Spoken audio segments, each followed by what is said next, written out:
Peeps, what's up? So I'm here with Yaz. Yeah, say hi. Hi. I never call you Yaz. Hey peeps, what's up? So I'm here with Bay. I don't know what to call you. Love. Hey peeps, what's up? So we're out here shooting and I'm here with Yaz. Yaz, say hi. Hi. So her first introduction to the YouTube space. But I'm here shooting, testing out the Atomos Ninja V. I have no idea what I'm doing. This is my first recorder ever. We're out here shooting some footage. And yeah, I don't really have a plan, so hopefully it comes out cool. It's really cold. Anything to say about what's going on right now? My hat flew away. Your hat did not fly away. It just didn't make it into the shoot. Tomorrow is Lent, and I really want donuts today because I'm giving up all sweets tomorrow.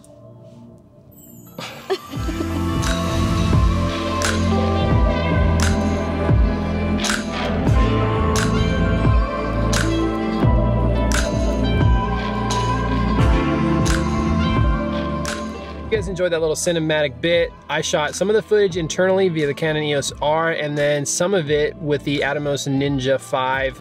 Could you tell which was which? If you could, comment down below. Let me know what you think. Was there a big quality difference or not? So let's go home because we're freezing and let's talk a little bit more about this guy and my impressions of it. Bye. All right, so I want to talk about this Atomos Ninja V recorder. So I currently have it hooked up to the Canon EOS R. I wanted to talk about this guy, so let's just go ahead and dive into it. Wait, before we dive into it, I hope that you guys enjoyed that cinematic bit. So just FYI, that was shot a mix of internal from the Canon EOS R and then also into the external recorder. Was there a big quality difference? Honestly, looking at the footage and playing around with it, there was definitely a little bit more play in terms of being able to edit the footage coming out of the recorder versus the internal. But when you see it together and all mixed together, it's a little bit harder to discern what footage is what. When I research gear, I like to be able to see it from the standpoint of this is the end result that this gear can produce, because we can do tech stuff, we can do super in-depth like pixel peeping type of tests. But in the end, like, is that what you're really doing practically in the real world? Whether it's on a shoot, for somebody, for yourself, is that really how you're gonna use the equipment? So I put that footage out there so that you can see what the end result kind of looks like and how this recorder works and what the output is like. So I hope that that helps. It gives kind of a reference point into what the footage looks like and how the quality is. Not meant to be a super technical review, not meant to be like a let's put the footage side by side type of deal.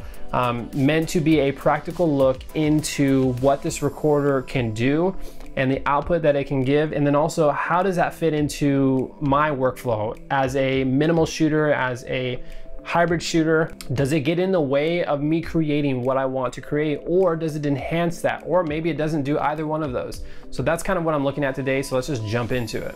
So the reason that I purchased this recorder and the reason that I was looking into it was, one, I wanted a monitor. I wanted a monitor to have that was bigger than the EOS R. This is already great, and I think that this is enough from the standpoint of maybe you're just starting your YouTube channel and you need something to be able to see yourself. Otherwise, you're just shooting blind, and that's kind of hard.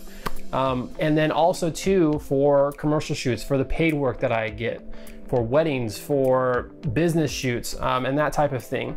So I wanted a monitor, and I wanted a good one at that. I also wanted a recorder, an external recorder. I've seen footage that has come out from these Atomos recorders and it's stellar. It's getting into like close to that raw type of footage. The goal obviously would be to have a super small package and not as expensive as having a Red, but to be able to output close to that quality. So my first impressions of this recorder. So I unboxed this guy and there was nothing else in the box other than just like an external power adapter that goes to this guy. That was already a little bit like underwhelming, and then not having used a external recorder slash monitor before, any of the Atomos monitors, it's a new experience for me. And so the first time I was like, what am I doing? Where am I going with this? What are the settings that I need to have? So after playing with it a while and after shooting several shoots with this guy, that initial feeling went away. The learning curve with this is super easy. Honestly, the touchscreen on this is fantastic. So the touchscreen works great. You can tap on the screen and then there's a swipe function down here where you can see your waveforms, your peaking, you can see your guides and everything. It's just seamless. Like, it's so easy. It's like using an iPhone. You need maybe like 10 or 15 minutes to get accustomed to it, and then you're off and running. Once I got everything situated, once I got all the other necessary gear that I need to have, which I will talk about in a minute, but once I got all of that other gear in order to be able to be up and running with this recorder, shooting it a couple times, it became easier and easier to be able to work into my workflow. I would just attach my little hot shoe mount on the bottom of the recorder and then slap that onto the EOS R. And then I was off and shooting, and it was super easy. Check my waveforms, check my exposure, and it was easy to nail everything right then and there. In bright light, the monitor is fantastic, so that was super valuable as well. But at the end, the question I'm trying to answer is, will this fit into my workflow, and will it not get in the way of me creating the content or the art that I want to create?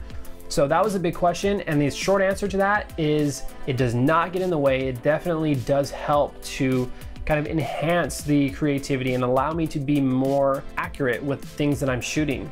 And on top of that, I get a quality bump. I get a quality bump from the footage that I already love from the Canon EOS R. So I really wanted to test out that combo together, the Canon EOS R and then the Ninja V. When you buy the recorder itself comes only with this main unit.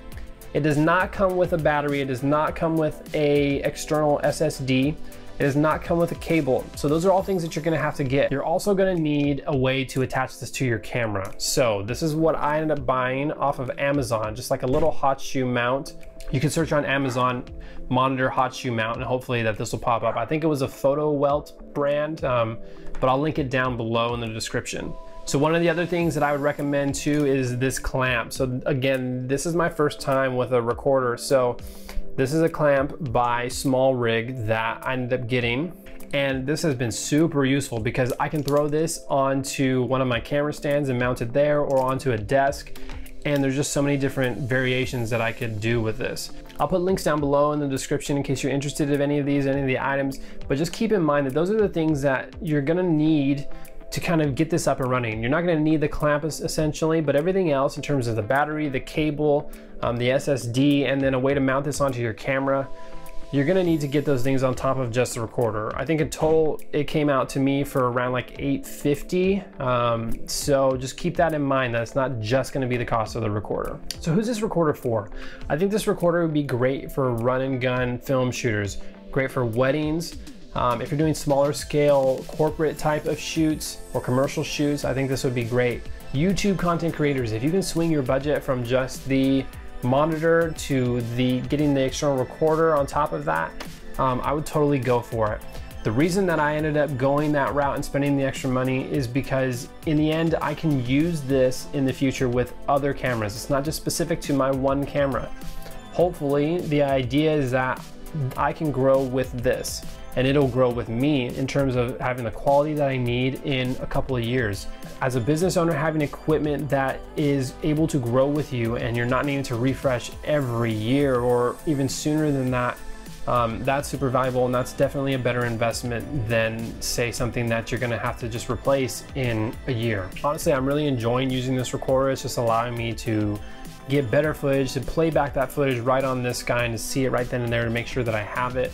And so it's just proven really valuable, and I'm really enjoying using it. So I hope that information has helped you. If you have any other questions or comments about this guy, feel free to comment down below, and hopefully I'll see you guys in the next one. So I wanted to approach this from the standpoint of shit. I hope that you guys enjoyed that little cinematic. I have no idea what the hell that I've shot so far.